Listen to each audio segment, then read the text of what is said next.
Le débat sur la fin de vie est crucial. Il pourrait aboutir à la légalisation de l'euthanasie, une perspective qui vient ébranler nos convictions et la conception chrétienne de l'éthique et de la morale. Nous vous proposons 5 vidéos pour comprendre, argumenter, témoigner, des récits passionnés et passionnants. Bienvenue sur Emmanuel Play.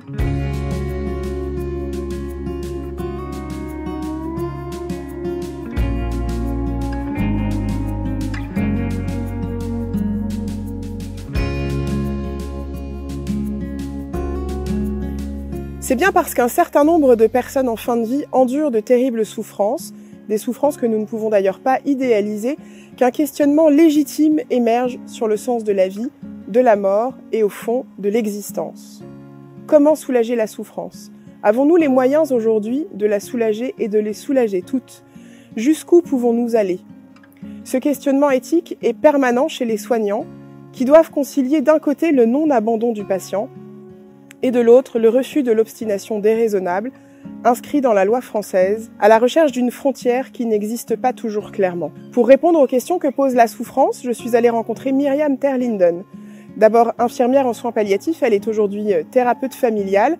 Grâce à son expérience de terrain, elle nous fait entrer dans la complexité des situations, toujours singulières, vécues par les patients, leurs proches et les soignants. À sujet complexe, il n'y a pas de réponse binaire ni simpliste. Par ailleurs, Myriam habite en Belgique, où l'euthanasie a été légalisée il y a 20 ans. Elle explique aussi comment la culture euthanasique s'est peu à peu installée dans la société belge, interrogeant ainsi les Français sur ce qu'ils veulent vraiment. Bonjour Myriam Terlinden. Bonjour. Alors vous avez été infirmière en soins palliatifs pendant pas mal d'années. La première question que j'ai envie de vous poser, concerne les liens entre l'euthanasie et la souffrance. Est-ce qu'on peut dissocier l'euthanasie de la souffrance? Alors, au départ, oui. Donc, au début, l'euthanasie a vraiment été demandée pour lutter contre la souffrance, les souffrances impossibles à traiter. Donc, il faut se dire que pendant très longtemps, les médecins n'osaient pas donner certains médicaments puissants contre la souffrance, parce qu'ils avaient peur d'être accusés de tuer la personne. Et donc, on était arrivé à des situations où la médecine parvenait à traiter des maladies graves, des cancers, les prolonger au fond, mais le patient avait parfois des souffrances insupportables. Et donc, l'euthanasie, assez logiquement, s'est invitée en disant « mais on ne peut pas laisser souffrir les gens comme ça, donc soit on leur donne quelque chose pour qu'ils ne souffrent plus, soit on les supprime, mais c'est insupportable de voir quelqu'un qui souffre comme ça. » Donc l'euthanasie est arrivée vraiment avec une volonté de soulager la souffrance physique. Mais on s'est rendu compte que, et ça on le voit bien en Belgique, puisque l'euthanasie est là maintenant depuis pas mal d'années, que la notion de souffrance en fait ne parle pas que de la souffrance physique, il y a aussi la souffrance morale. Et donc, une fois qu'on a solutionné les questions de souffrance physique, tous les autres aspects de la souffrance sont arrivés dans le débat. Et qu'en faisait-on? Justement, de quoi on parle précisément quand on parle de souffrance? Mais justement, en fait, le mot souffrance, derrière ce mot, il y a énormément de choses. Il y a la souffrance du corps, donc les douleurs, quelqu'un qui a un cancer avec des métastases dans les os, c'est vraiment une douleur insupportable.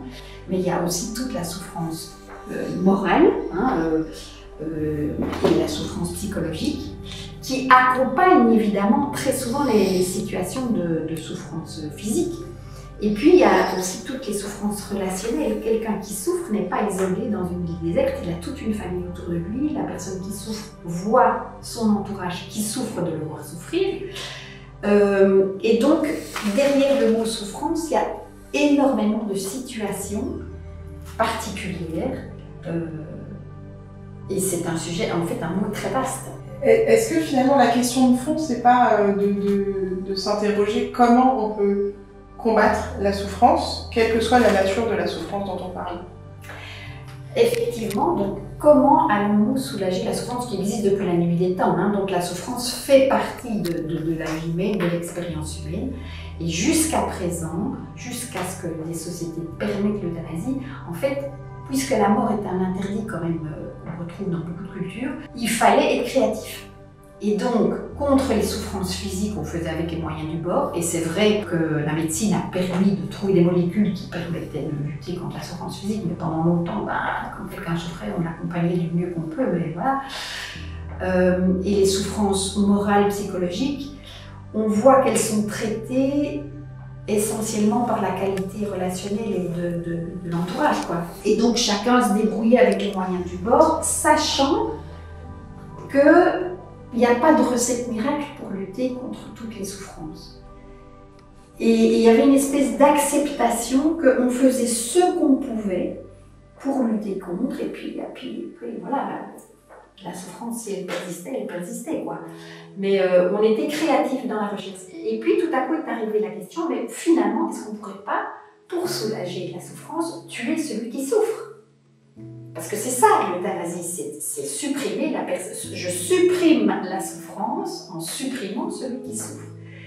Et donc on s'est dit, peut-être dans certains cas extrêmes, quand on a tout essayé et que rien ne marche et que la personne est de toute façon en fin de vie, est-ce que c'est pas un acte de charité et de compassion que d'abréger ses souffrances? Et donc, je pense que la demande d'euthanasie est partie d'un bon sentiment, d'autant plus qu'en même temps que cette demande d'euthanasie, il y avait les progrès de la médecine, qui fait que des gens qui seraient morts depuis longtemps, en fait, ne sont pas morts. Parce que la médecine a réussi non pas à les guérir, mais à les prolonger. Et ça, c'est quand même une grosse question aussi, qui pose la question. En fait, l'euthanasie, ça va avec l'acharnement thérapeutique.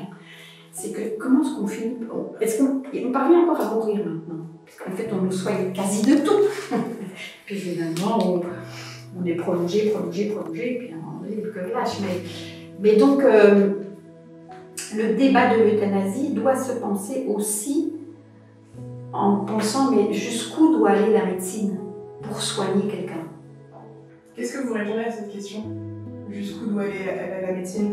En France, dans la dernière mouture de la loi Léonétique, c'est Léonétique 2016, l'obstination déraisonnable pose une limite. C'est-à-dire que, voilà, il y a un moment donné où le médecin peut dire, là, on s'arrête, parce que ça devient déraisonnable de continuer les traitements.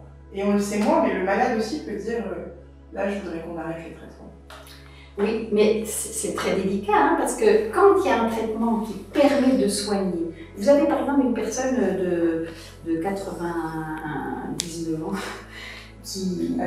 très âgée, qui a une pneumonie, si elle habitait en brousse, elle mourrait.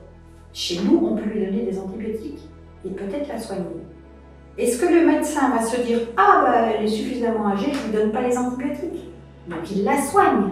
Et peut-être que cette personne, depuis longtemps, se dit je serais bien contente quand je partirai parce qu'en fait, ma vie dans un fauteuil roulant depuis des années, si c'est l'heure de partir, c'est l'heure de partir. Mais le médecin peut la laisser, peut traiter cette maladie. Donc, qui est-il pour dire je ne donne pas les antibiotiques? Et elle, est-ce qu'elle va s'autoriser à dire bon, cette fois-ci, j'ai pas envie d'être soignée? Donc c'est quand même compliqué. La médecine peut apporter des réponses et c'est difficile tant pour le médecin que pour le patient de dire cette réponse je ne l'aime pas.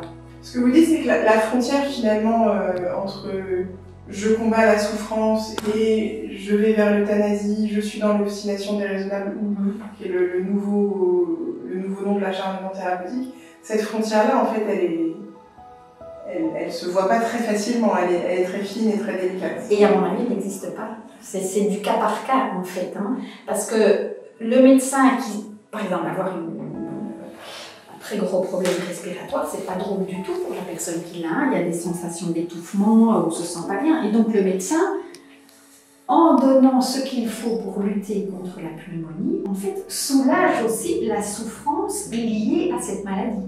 Hein. Donc, est-ce que c'est de l'acharnement thérapeutique ou est-ce que c'est un traitement qui soulage, mais du coup qui prolonge? Donc la frontière est très difficile et je pense que une des questions peut-être que tout le monde devrait pouvoir se poser, c'est mais finalement, est-ce qu'on n'a pas balayé la question de la mort? On vit, on veut vivre, c'est très bien, hein, mais on oublie que la mort à un moment donné va arriver. Et est-ce que j'ai anticipé, est-ce que je suis capable de dire bon finalement, est-ce que je dois vivre à tout prix jusqu'au bout ou bien est-ce que si un jour j'ai une maladie grave, je vais la soigner, mais dans des limites raisonnables. Voilà. Qu'est-ce qui permet, quel est l'élément qui permet, ou le critère qui permet d'apporter une réponse juste à cette question-là? Qui est-ce qui a la réponse? Sur quoi on s'appuie pour dire, en fait là je prends une décision en conscience, éclairée, et cette décision est juste pour moi et pour ceux qui m'entourent? C'est une question qui est en même temps de société et en même temps personnelle. Je pense que, par exemple, je connais le cas de quelqu'un, d'un monsieur qui avait, je pense, 72 ou 69 ans, je ne sais plus. On lui a découvert un cancer à un stade avancé. Le médecin lui a proposé de le soigner et de l'opérer, et il a dit non, parce que tous mes enfants ont quitté le lit. Je préfère partir naturellement plutôt que de commencer des traitements qui vont durer 10 ans et qui vont ruiner tout le monde. Et donc il a demandé qu'on lui amène du champagne. Il a bu du champagne avec toute sa famille, et puis il est décédé en 6 mois. Bon, voilà, c'est une décision qu'il a prise lui personnellement. Sa famille a très bien accompagné, mais il aurait très bien pu prendre une autre décision et dire bah oui, je voudrais grand-père parce que tout ne me fait pas si vieux. J'ai encore envie d'être grand-père pendant quelques années. Donc c'est très personnel. Ça pose la question, est-ce que j'ai l'obligation de me soigner? La décision est personnelle, pourtant elle impacte l'entourage de la personne qui la prend. Vous en recevez, vous, beaucoup des familles qui viennent vous voir dans votre cabinet, dont un de leurs proches est en fin de vie. Quelles sont les questions qui viennent se poser à ce moment-là pour l'entourage? Comment ils sont impactés par la situation? Alors moi, dans mon cabinet, donc les gens viennent me consulter pour des problèmes familiaux dans lesquels vient se greffer la question des vieux parents. Parce qu'en fait, il y a un vieillissement de la population qui fait que dans presque toutes les familles se pose à un moment donné la question de l'accompagnement des parents âgés. Donc d'abord, est-ce qu'ils peuvent rester chez eux ou est-ce qu'on les met en maison de repos? Quand ils sont malades, qui va s'en occuper? Comment? Jusqu'où? Et là, ça peut créer des tensions très fortes entre les conjoints parce qu'ils n'ont pas le même point de vue. Ça peut poser des questions au niveau des enfants.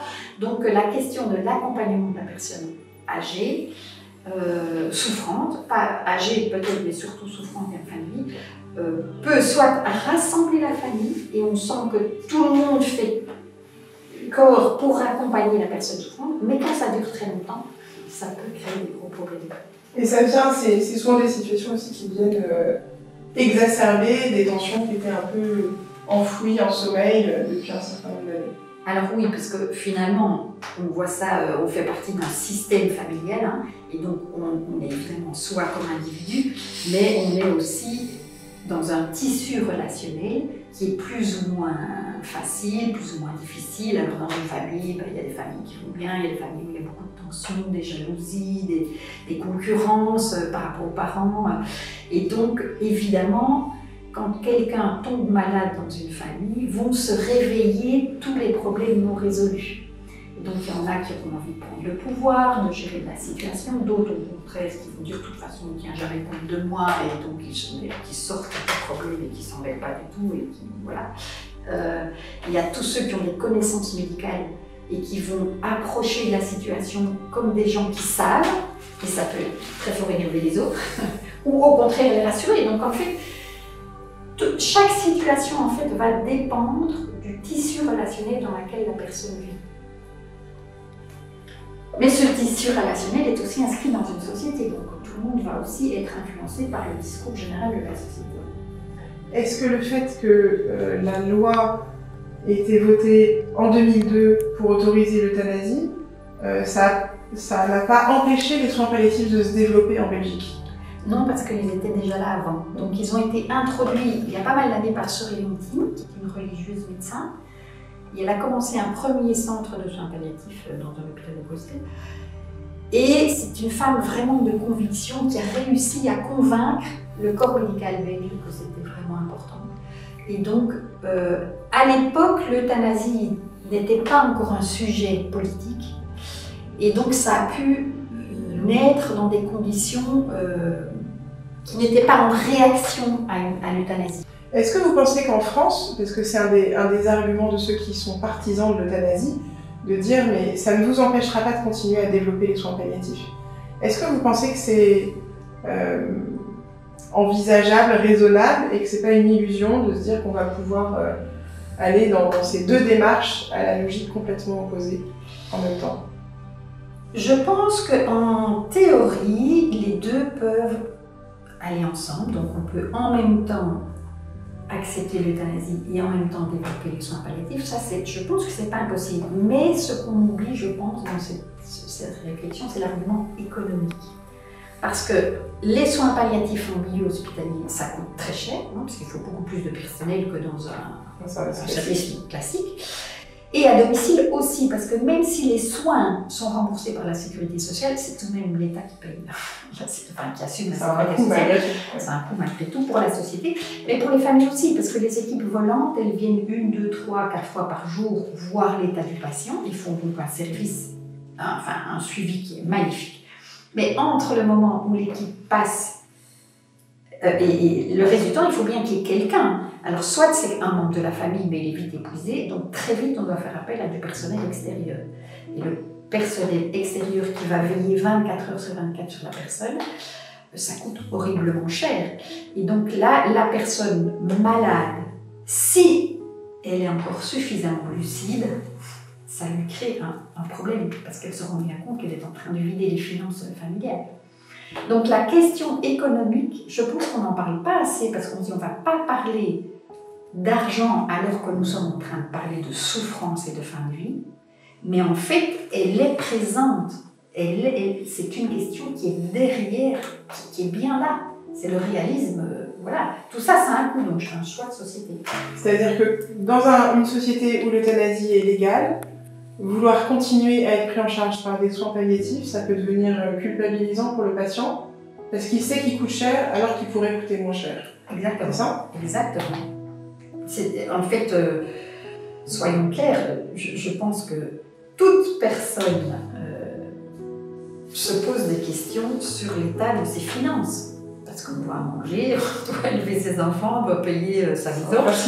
C'est un principe de réalité. Donc se dire « Ah, je vais réfléchir à la question de l'euthanasie sans poser aucune question financière », c'est faux. Je pense que cette question s'invite par pur réalisme. Et donc, effectivement, l'euthanasie, c'est tout de même beaucoup moins cher que les soins palliatifs, surtout quand ils durent longtemps. Ça fait 20 ans que la loi a été votée en Belgique. Quel regard vous portez sur l'évolution des mentalités pendant ces 20 dernières années? Mais disons qu'on s'habitue. En fait, c'est devenu quelque chose de normal. Donc, la première personne qu'on connaît dans son entourage qui demande l'euthanasie,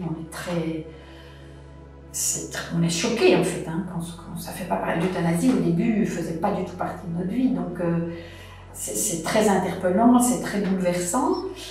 Et puis, justement, quand c'est des personnes qu'on aime et qu'on connaît bien, on n'a pas envie d'avoir un regard qui juge. En fait, on se dit, en fait, si elle l'a demandé, c'est qu'elle avait des bonnes raisons. Et en fait, on évite, presque par respect pour cette personne qu'on aime, d'avoir un avis, en fait. C'est comme si on avait une espèce d'interdiction. Et puis, finalement, ça devient un sujet de conversation. Un jour, j'ai rencontré dans une fête de mariage quelqu'un qui m'a dit « Ah ben voilà, mon mari, en fait, il a demandé l'euthanasie. » Et il me le disait tout à fait naturellement, quoi. Et donc, en fait, ça devient quelque chose de normal. On sent que c'est lourd en termes de responsabilité, mais en même temps, tout le monde essaye d'alléger. De se dire, oui, mais finalement, c'est une option comme une autre. Et donc, on s'habitue. En fait, on s'habitue. Est-ce que vous avez pu noter d'autres conséquences de cette dépénalisation? C'est que la mort s'invite à tous les niveaux. Chez nous, en Belgique, on peut être euthanasié, même enfant. Hein. Donc, en fait, aujourd'hui, en Belgique, on peut supprimer quelqu'un à tous les stades de la vie, du début jusqu'à la fin. C'est-à-dire que la loi s'est assouplie par rapport au départ? Oui, au départ, c'est que pour les majeurs? Oui, et en fin de vie. Et que pour les personnes majeures en fin de vie, avec souffrance insupportable. Et puis finalement, donc c'est plus la souffrance physique, c'est la souffrance morale. Et puis finalement, l'âge, on a dit oui, mais si un enfant souffre, pourquoi est-ce qu'il ne pourrait pas mourir, lui, s'il le demande? Et donc finalement, l'euthanasie est aussi possible pour les mineurs et aussi possible pour des personnes qui ne sont pas encore en état de souffrance, mais qui savent qu'elles vont peut-être souffrir et donc qui préfèrent mourir avant de souffrir. Donc en fait, finalement, l'euthanasie maintenant, c'est du suicide assisté. Parce que n'importe qui peut la demander. Alors, il y a toujours un avis de médecins, d'experts, mais il y a quelques dossiers qui sont actuellement au pénal pour voir si le médecin a bien respecté. Et on voit bien que parfois quelqu'un qui demande l'euthanasie, on va dire oui, un peu trop vite, quoi. Qu'est-ce que vous auriez envie de dire aux Français qui sont en pleine réflexion sur le sujet pour l'instant? Voilà, on ne sait pas comment ça va aboutir, mais qu'est-ce que vous auriez envie de leur dire? Alors moi j'aurais envie de leur dire, réfléchissez bien, prenez le temps, parce que l'enfer n'est pas avec de bonnes intentions. Et je pense qu'en Belgique, ça vaut la peine de regarder ce qui s'est passé en Belgique. Donc je crois que le peuple belge est vraiment un peuple bienveillant, qui cherche le bien, et donc l'euthanasie sans doute arrivée chez nous au départ par une vraie compassion pour les gens qui souffraient beaucoup. Mais quand on a ouvert la porte de l'interdit de tuer, on s'est dit bon ben on peut tuer dans des cas vraiment extrêmes. En fait, près de cette souffrance extrême habite une souffrance un peu moins forte qui a dit oui mais moi est-ce que je peux pas être soulagée aussi par l'euthanasie? Et puis finalement, à force de prendre en considération toutes ces souffrances, le résultat en Belgique c'est que l'euthanasie est possible du début à la fin de la vie. Donc ouvrir une porte, finalement on voit qu'elle s'ouvre tout grand à la fin. Par contre, une très belle chose en Belgique, c'est la qualité de nos soins palliatifs. Et ça, je crois que ça vaut vraiment la peine de se poser la question, mais c'est un choix de société. Est-ce que nous sommes prêts à mettre notre énergie à développer des soins globaux de la personne, hein, pas que souffrance physique, qui lui permettent d'être accompagnée vers la mort dans des conditions vraiment dignes, là, justement, de respect de ce qu'elle est, ainsi que son entourage. Et ça, en Belgique, on a une très belle expérience, ça vaut la peine de venir voir comment on fait. Merci beaucoup, Myriam Terlinden. Avec plaisir. Nous venons d'entendre Myriam Terlinden depuis la Belgique, où elle nous l'a dit, l'euthanasie s'est peu à peu banalisée. Strictement encadrée il y a 20 ans, la loi belge a fait l'objet, au cours des 10 premières années, de 25 dépôts de projets d'extension, dont 3 ont donné lieu à des modifications législatives. Cela vient confirmer une crainte largement partagée, celle de voir les verrous posés par la loi sauter les uns après les autres. À l'issue de cette rencontre, je mesure avec un effroi certain, je vous l'avoue, combien le poids de l'argument économique favorise la culture euthanasique, empêchant que les soins palliatifs, pourtant performants, continuent à se développer. Cette rencontre me donne envie d'en savoir plus sur les soins palliatifs, qui depuis leur origine s'inscrivent dans un double mouvement, la recherche d'une excellence médicale visant à soulager le plus possible les souffrances des patients, et l'humanisation de cette période si particulière de la fin de vie qui s'étale parfois sur un temps long.